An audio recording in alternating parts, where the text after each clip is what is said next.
go into the...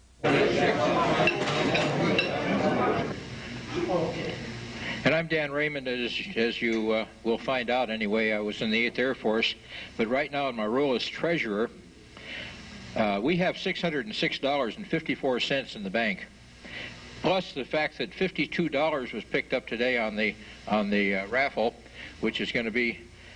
These raffles are a really wonderful thing.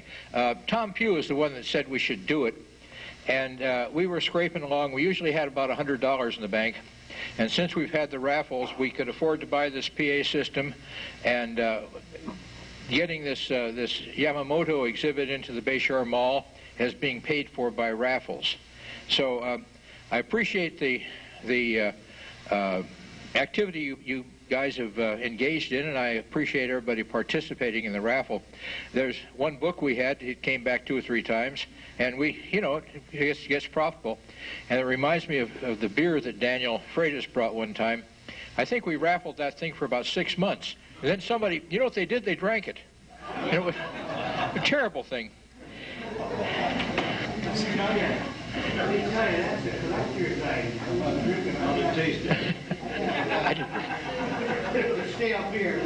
I'm not a beer drinker.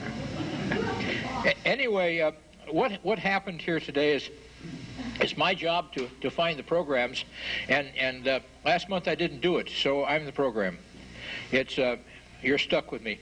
You gentlemen back there might want to move because you can't see from where you are. Well, that's why I said you couldn't see, therefore it must be the best seat in the house.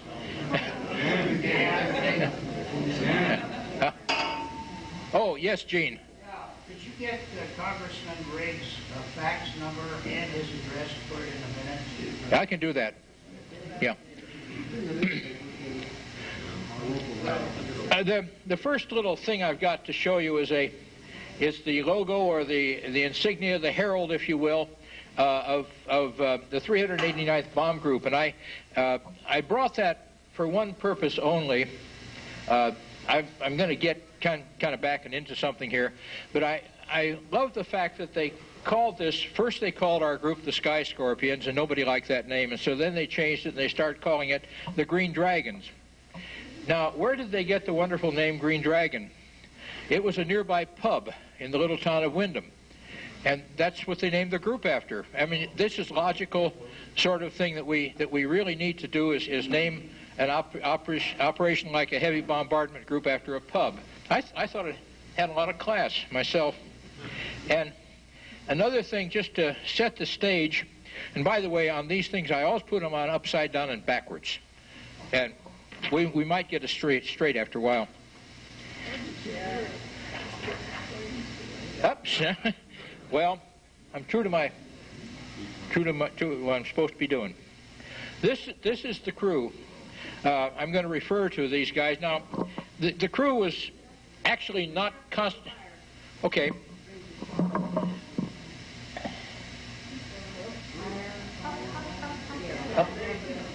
About as good as we can go. The crew was not really constituted exactly like that. This gentleman right here, Bob Dalheim, was our bombardier, one of the best bombardiers that ever walked the face of the earth, I'm sure. He was a good man. However, Bob, one February, you had to have 4 hours to get flight pay, and one February he had a terrible cold, and he flew anyway with us, and that was his last time because he broke both eardrums coming down. We had 2,300 gallons on board, and we stayed up as long as we could, but we eventually had to come down, and when we did, why, that was kind of the end of that. This is Chuck Devlin. He was the nose gunner. Chuck lives in Cherry Hill, New Jersey right now. He has one thing that's kind of nice. I understand he's wealthy. Joe Dufault was the tail gunner. Joe flew about 13 missions with us, and at that point he said, that's all she wrote. I can't do it any farther, and so we had a replacement tail gunner. This handsome brute is me. I was a flight engineer on this particular airplane. My rank was tech sergeant. This is Bob Sherwood. He currently lives in Sun Valley, Idaho. He was the armorer And it was usual for a flight engineer to fly in the top turret. However, Sherwood wanted to, and I didn't particularly care, so we made a change, and it worked out very well. Al Novich lives in Pittsburgh, Pennsylvania today. Johnny Lindquist was the radio operator, and Johnny was also a tech sergeant. He passed away just about a couple of years ago now. I write to his widow every week. This is Art Smith. He ended up as the CEO of a paper company as a CPA, but he was the navigator, really a splendid navigator. Duane Hall was the pilot. He was a model of how a commanding officer should act, as far as I'm concerned. He called the other night, about a week ago. We talked on the phone for 2 hours, and this happens every once in a while. And I asked him, I said, Duane, did you ever give an order to anybody? He said, not that I remember. He completed his career flying, first of all, at Korea. He was flying C-54s, and then later on he flew B-47s. I think he had a small stroke about that time, and he was grounded, was an engineering officer, but he retired a few years ago, and he lives in Rincon, Georgia, which is right close to Savannah. And I might tell you, he has not seen the 8th Air Force Museum yet, and I can't understand that. This is Nick Haddle. He lives in Longmont, Colorado, and Nick, he was, again, these two pilots were some of the best people I've ever had anything to do with. I don't talk to Nick but about once every 3 weeks, and we're going to go spend some time with him this summer. Great people. Bob Dahlheim died of cancer about a year ago. He followed Mike Cassey by spending a lot of his time, I guess, in Barth. He did go back to combat. He was on B-26s, which flew low, and he got shot down.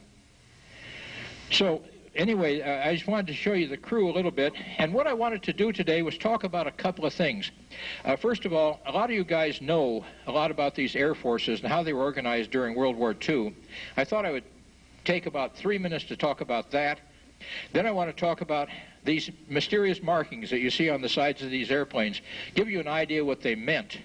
And then I thought I would talk about a mission that we had to central Germany one time, where we got our butt shot off, and I thought it might be interesting to you. So let me proceed with that.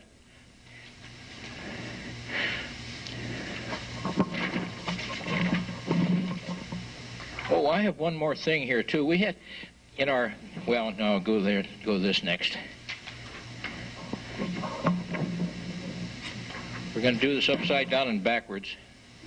No, hey, how about that? I'm very proud of myself. This is how we're organized. People today don't realize that we had 21 air forces during World War II. For instance, the 1st Air Force is where you went to cadets, and the 1st Air Force is where you went to mechanic school or radio operator school, etc. The 2nd Air Force was a training air force where the crews were melded into crews. And so on. The 4th Air Force was in defense around here. As a matter of fact, it was mainly fighters. Getting up to the 8th Air Force, the 8th Air Force was the first attempt to come up with a strategic air force. It flew in kind of in concert with the 9th Air Force, which was a tactical air force. That is, the 9th Air Force was hooked up with the ground forces, the ground assault. But before they invaded Europe and stuff, the 9th Air Force did cooperative missions with the 8th. But the 8th was designed as a strategic air force, and it was taking the mandate that was made at Casablanca at a conference there with Mr. Churchill, Mr. Stalin, and Mr. Roosevelt, where they determined that the 8th Air Force function would be to destroy the capability of the German Reich to wage war. And therefore, the targets that the 8th Air Force attacked were primarily factories, railroad marshaling yards, petroleum refineries, that kind of thing. We didn't just go out and drop on cities like a lot of people think we did. And under the 8th Air Force, there were 3 divisions, and prosaically, 1st, 2nd, and 3rd. The 1st Division, strangely enough, was called the 1st Division because it was the first one there. I can't understand that kind of reasoning. This, that's backwards. This is the cover of a book, by the way.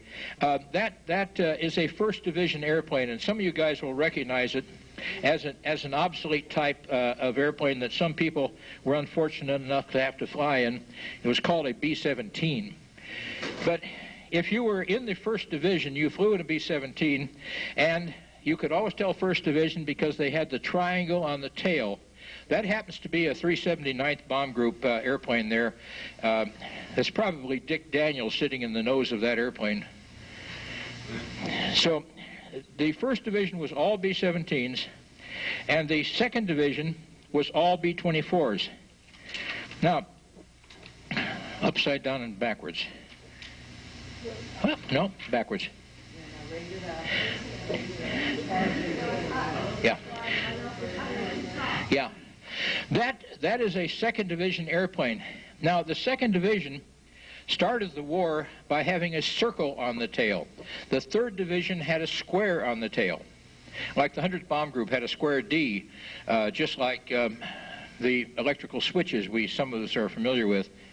But the 2nd Division, in the spring of 1944, went to another way of designating their airplanes, and what they did is they put fancy color schemes on the rudders. Now, Dick Tosh brought in a model of an airplane here, a B-24J or H, and his tail is painted as it was for the 491st, Dick? 490th. This particular airplane is a Pathfinder from the 389th Bomb Group. I say it's a Pathfinder because a couple of interesting things. The B-17s all had ball turrets. The B-24s in the 8th Air Force lost their ball turrets because of a directive on the 1st of March, 1944. The ball turret caused the B-24 to fly a little bit tail heavy, and it caused us to use something like 4 degrees of trim tab, which meant we had to have more manifold pressure, which meant we had less range. And also, besides the mere weight of the thing, was an extra crew member, and the fact is that the ball turrets weren't that effective. And so this airplane, you look at it and you say, wait a minute, as you know, or you may know, B-24s had a retractable ball turret, and what's that thing? This particular airplane is as I say, was a Pathfinder, and that was a radome that came down. The airplane was equipped with what they called high-frequency Loran, or a Mickey. It was called a Mickey squadron. This squadron did nothing. They were all lead ships, every one of them. And I wanted to show you that because I wanted to show you something else. The squadron designator on these airplanes, and this is the part that people don't understand. This is the squadron. This is the airplane itself. It's kind of dim there, but there's an M there. Actually, it was painted in yellow. This tail was black with a vertical white stripe. I'll show you. I've got a little bit more definitive something on that, if I can find it.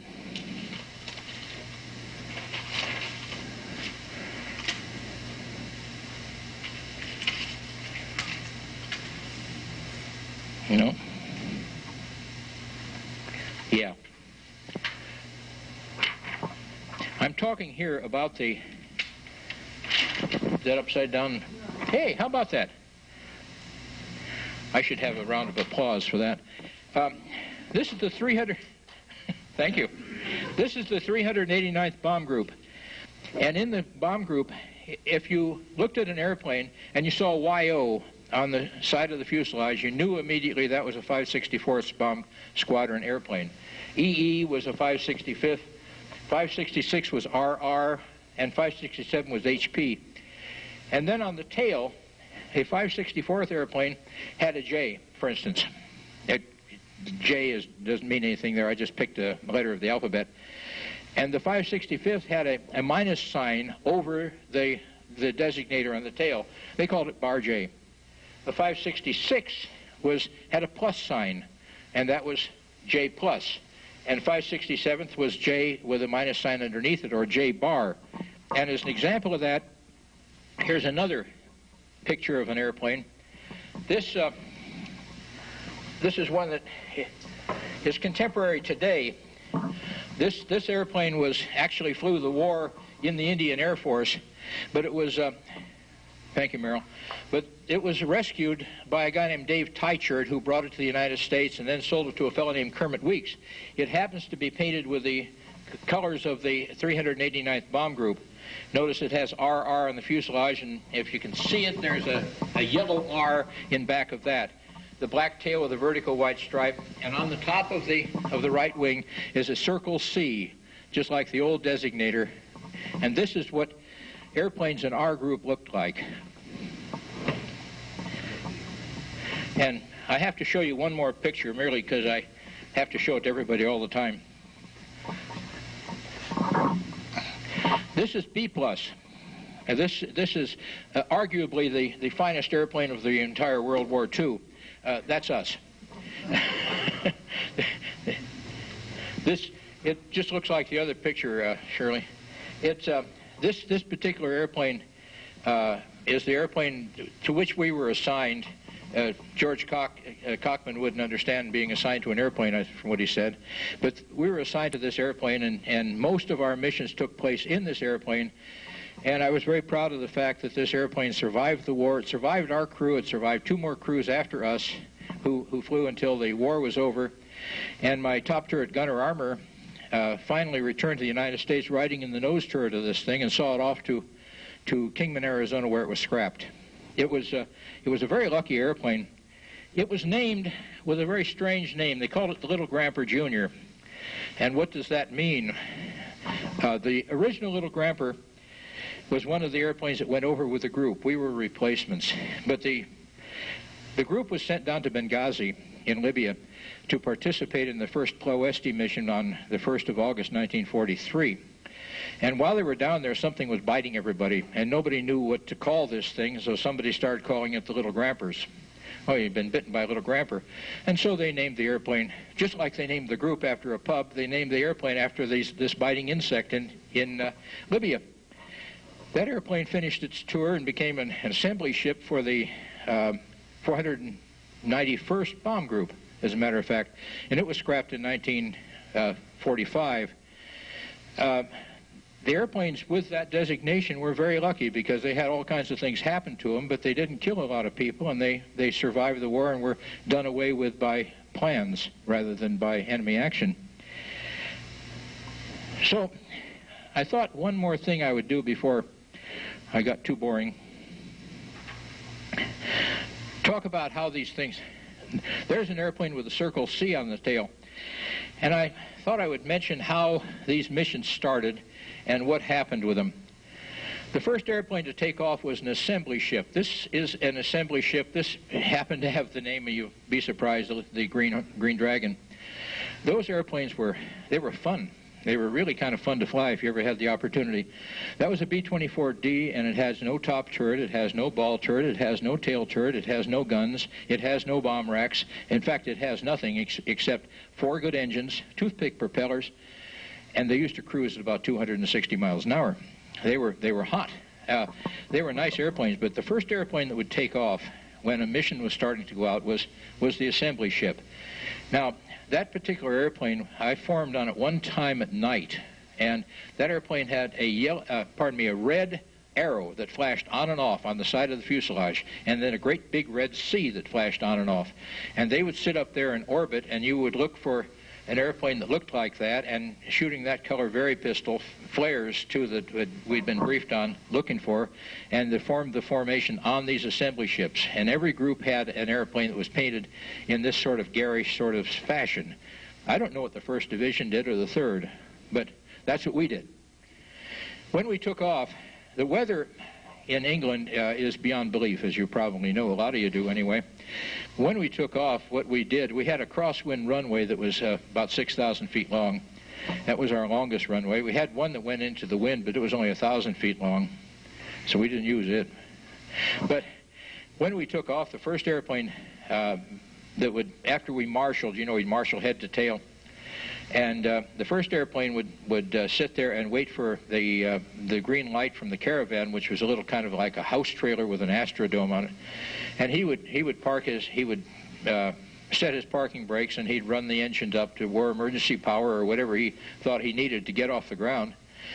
He'd be sitting there with the thing full bore, and when he got the green light, well, he'd release his parking brake, and off he went. When he got about halfway down the runway, the next airplane did the same thing, and it started when he was about halfway down the runway, and about the time the first one was breaking ground, why, the third airplane was starting its takeoff. Wanted to get off as fast as you can, so we usually had about 3 of them on the runway at one time. And right overhead at Hethel was a thing they called Buncher 6. It was a radio beacon, and we would have been briefed to assemble at 22,000 feet in Buncher 6. We'd go up there and we'd look for that airplane. We'd form our combat box formation around that airplane, and as soon as the box was formed and the time was right, that airplane would leave, and they'd all go back down for coffee, and the combat lead would take its place. It was a highly orchestrated thing, and the thing that was so remarkable to me is that we didn't kill each other, because we're climbing up through overcast that sometimes was pretty darn thick, and we just didn't seem to hit each other. I don't remember ever. And as a matter of fact, in letting down, we sometimes let down over the wash, and we've heard airplanes go by, which is too darn close, but we never got hit or never hit. What's wrong, Merrill? You're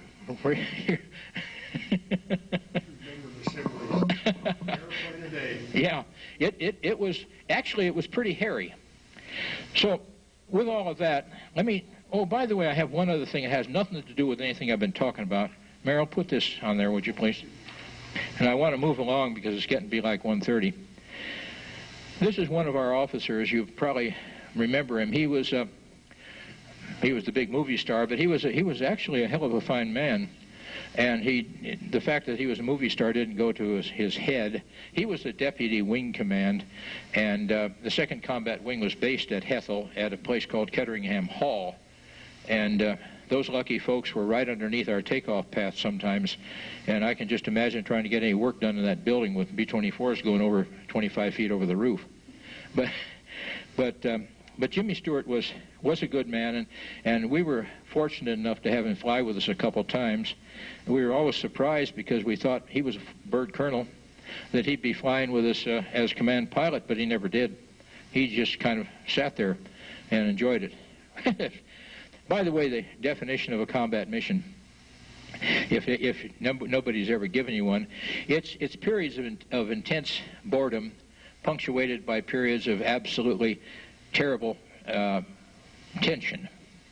And when you got into the combat part of the combat mission, why, everybody was so darn scared they didn't know what to do, but they did what they were trained to do, I guess, is the answer. So I want to talk at this point. I'm done with that, Merrill. I want to talk at this point about a mission that we did on the 7th of hey, Merrill, would you move the screen out of there, please? Yeah, take it down or do something with it. Turn the lights back on, please, Kate. Yeah. Thank you. We had a mission on the 7th of July, 1944 that I thought might be of interest to you. And incidentally, this is not really the route that the group took into that target, but I just kind of drew something in. This is Hethel here. It was located near Norwich, 7 miles from Norwich, at a little town called Windham. And this is the town of Halle, H-A-L-L-E. It's near Leipzig, just south of Gotha. And when you went in, they would give you a route that you were to follow. And they would try to locate for you areas of known flak concentration, cities and things that they wanted you to stay away from, and try to route you in the safest way they could possibly do it, which is interesting. And as somebody mentioned here, the darn Germans moved their flak guns around. And they did have a magnificent gun called the 88, and it was good for use as a howitzer, but it was best as a flak gun, and they were very, very accurate. So on this particular day, we had a mission to attack a Junkers plant, and big discussion in our crew since the war. I thought it was Junkers Jumo engines they were building there, and somebody else told me it was Junkers Ju-88s, and it didn't make much difference, just so we attacked it because they were both good, legitimate targets. On that particular day, it was a group mission. that is, it wasn't a wing or an Air Force. It was just our group of about 38 airplanes that was attacking this plant. And we picked up just a lot of flak. And the formation was having a little bit of trouble staying together because of the flak and because we had a lot of stragglers and a lot of people that were hit by flak. And at the time things started to go to pieces on us that particular day, there were 4 of us who we weren't really much of a cripple, but the other 3 airplanes in our little echelon, and incidentally we usually flew tail and Charlie, low left, number 3 in the low left element. And there were 4 of us together in the little formation at this point. We were about 4 or 5 or 6 miles from the rest of the group. Our lead ship was K+. It was being flown by a guy named Jim Kissling, and it was his 30th mission. And you always have to worry about the 30th missions, you know. And he got hit by flak rather badly, and he was burning in back of the number 3 engine, which is serious on a B-24 because number 3 engine is the only engine that had a hydraulic pump, but more serious the fact that he was burning. But he kept flying, and we were again in flak, and he started throwing chaff, and we started throwing chaff. Chaff, if you weren't familiar with it, the British called it window. Looked like Christmas tree tinsel. You got little packages about the size of a newspaper, and in the side of the airplane there was a little chute. And you would drop that out, as I recall, 4 units every 10 seconds. The idea was to gum up the Nazi anti-aircraft fire. I was in the waist that particular day, and I was not at my gun at that point because I was throwing chaff. And we had a brand new tail gunner. It was his first mission. Red Goodwin, Arthur Goodwin, is his first time he had ever flown with us. Joe Dufault, that I showed you his picture a few minutes ago, had just left the crew. And Red was really excited about this whole thing, and all of a sudden he yelled, "Here comes something, and it's coming at us." Really, really good Air Force discipline, you know. You're supposed to... But it didn't make any difference because we knew what was happening. And all of a sudden things started blowing up all around us. And Goodwin started shooting.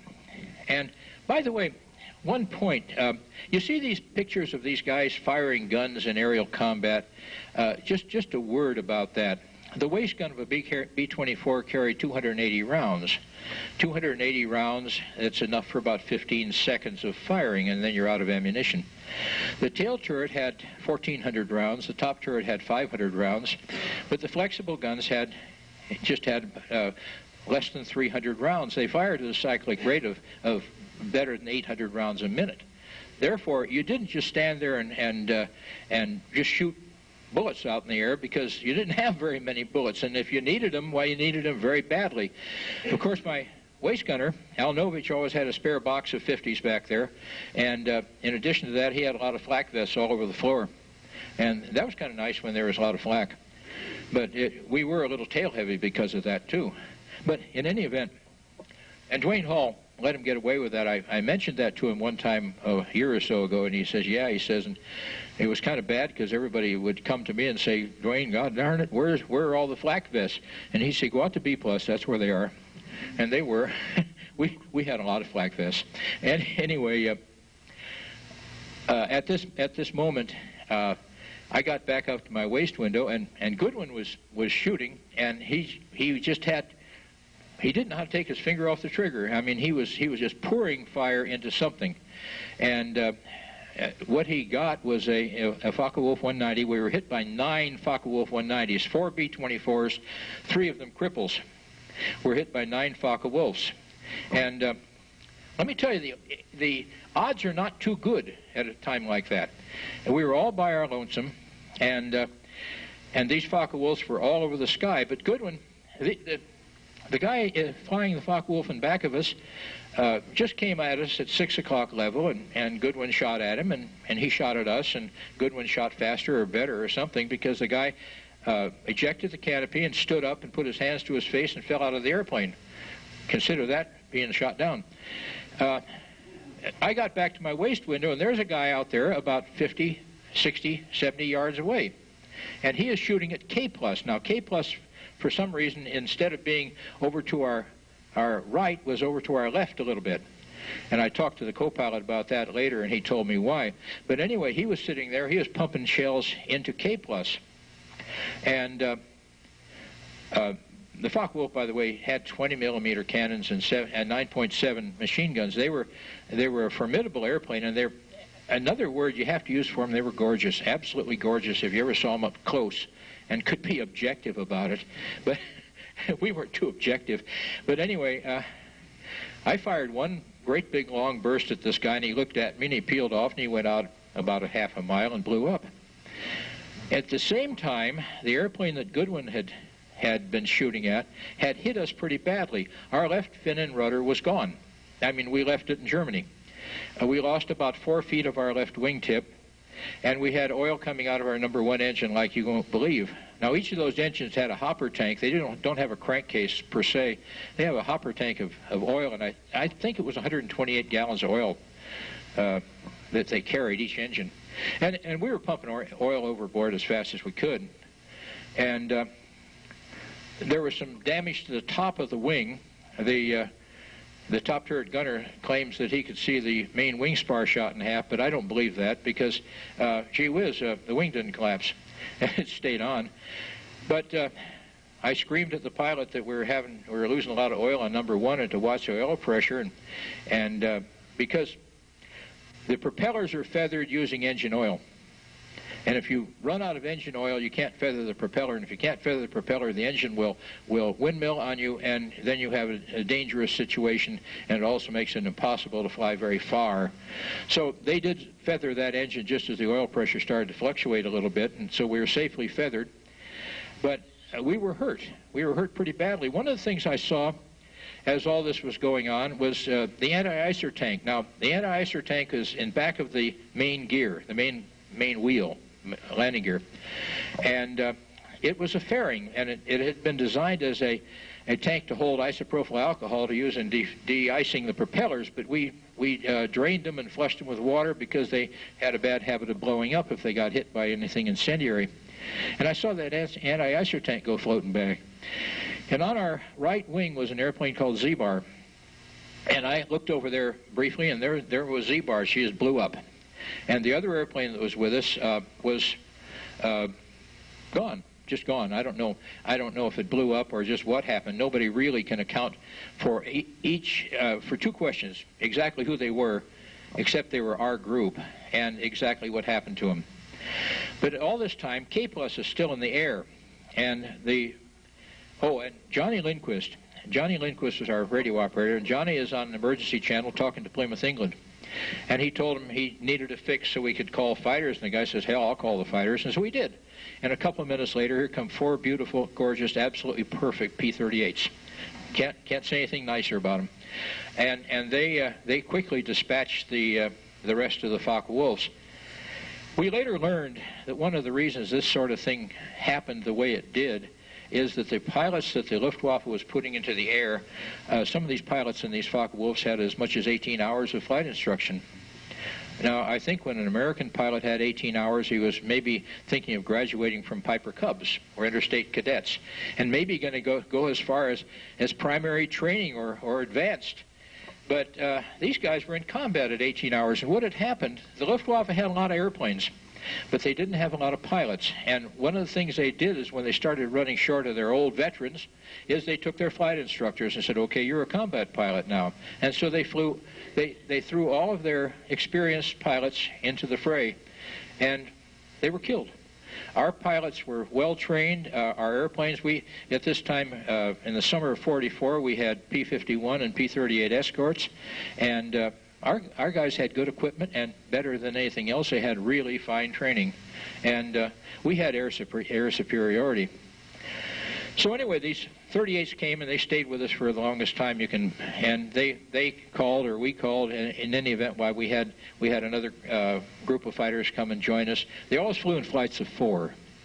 And these guys stayed with us until we were safely on the way home. Now, we started to get home. We got to Hethel, and we were 3 hours late, and everybody had reported us shot down.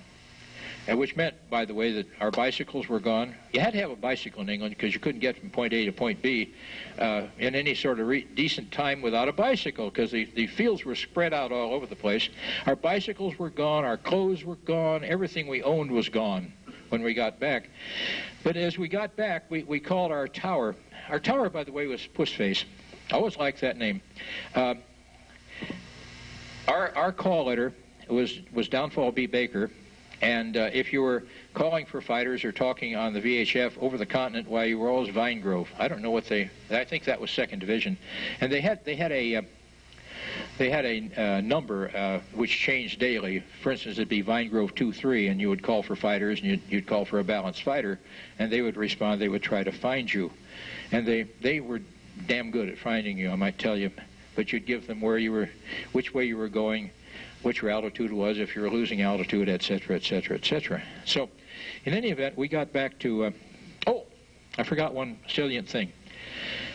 After this whole thing was over, by the way, I thought it took about 5 hours, and in talking to other members of the crew since that time, the estimates range from 1 minute to 5 minutes.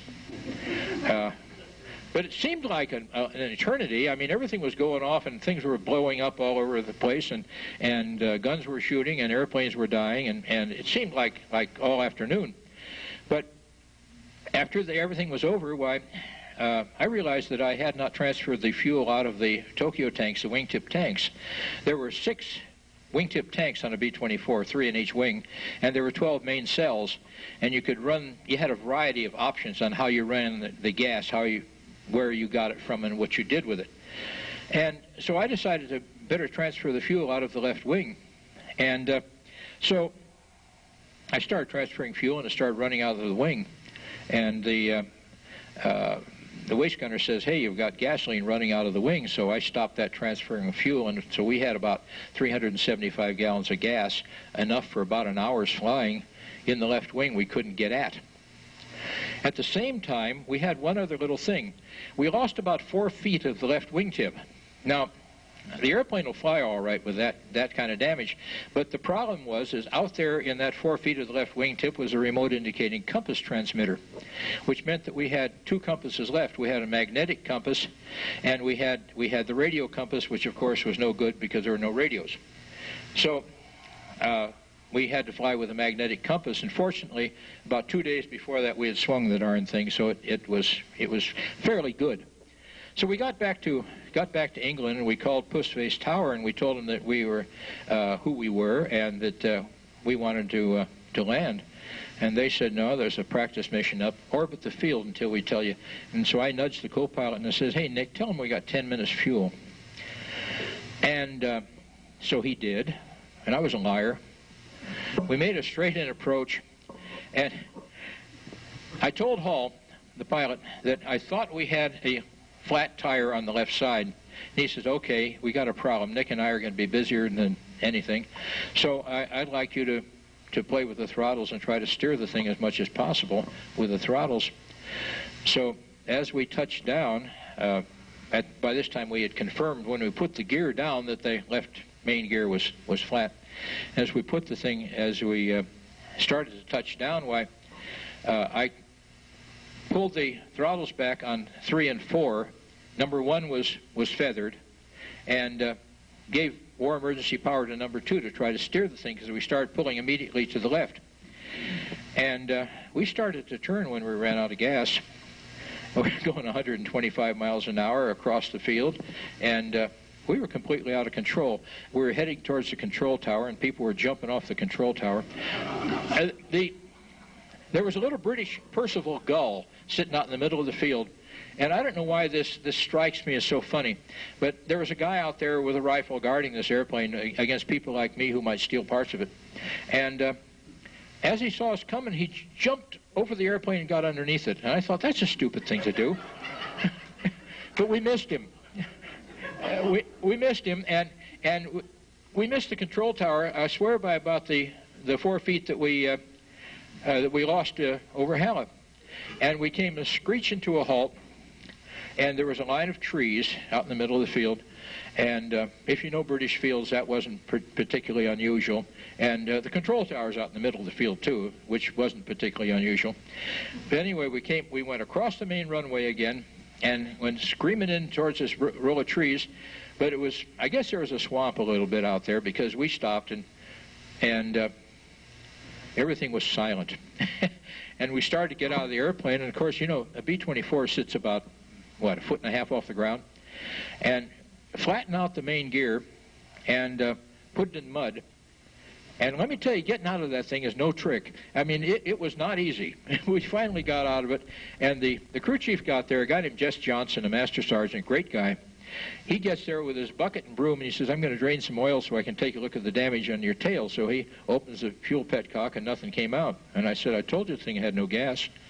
I mean, we ran out of gas clean out, except for the 375 gallons in one wingtip, which we couldn't get at. Then Jack Dieterle, who was our squadron commander, came out and he says, boy, that was a wonderful landing, Lieutenant Hall, but next time you're like that, don't use a runway.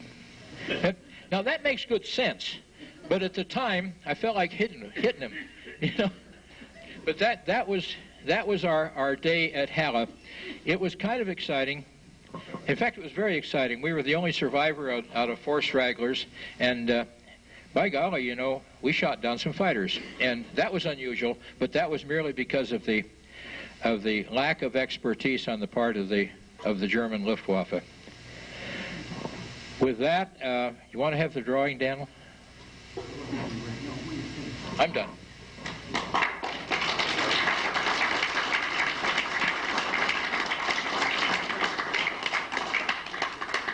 24s and half 17s, and then they converted them all to 17s before the end of the war. And the 24s were transferred to the Orient or wherever. The 24 was used in every single theater of the war. There were a lot of them. How long was that mission, Dan? It's 650 miles as the crow flies from here to here. And the other thing, the reason I have this down here is there's an island there called Schuen. And it seemed to me that every time we left the continent, we came either across Schuen, over Flackie and Schuen were the names of the 2 islands. And that's where we crossed the North Sea an awful lot of the time. But it was about 650 miles we flew in that condition. It was a... Oh, by the way, that airplane was repaired, and we finished our missions in it. We flew another airplane for a few days, but old B+, she was a lucky airplane.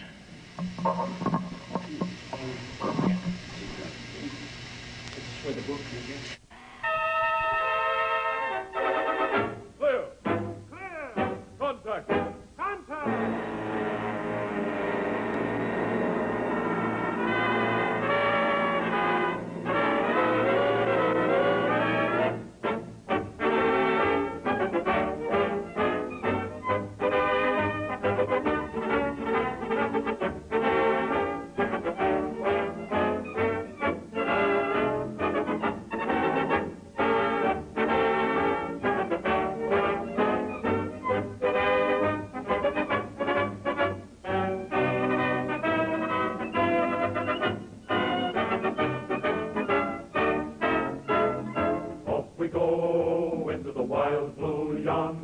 Climbing high into the sun. Here they come, zooming to meet our thunder. At them, boys, give us a gun, give us a gun. Now down we dive, bouncing our plane from under. Off with one terrible roar.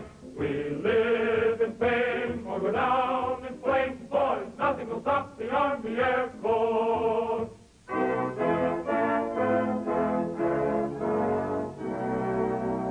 Here's a toast to the host of those who love the vastness of the sky.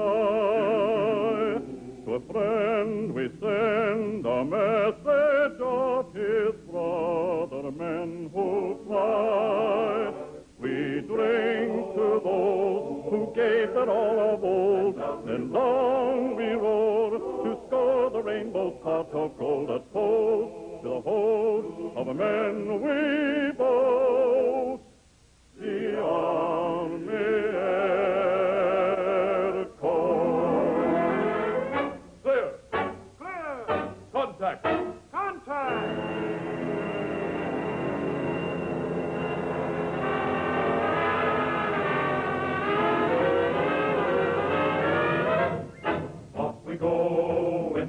wild sky yonder, keep the wings level and true. If you've lived to be a gray-haired wonder, keep the nose out of the blue, out of the blue. Now, flying men guarding the nation's border, we'll be there, followed by more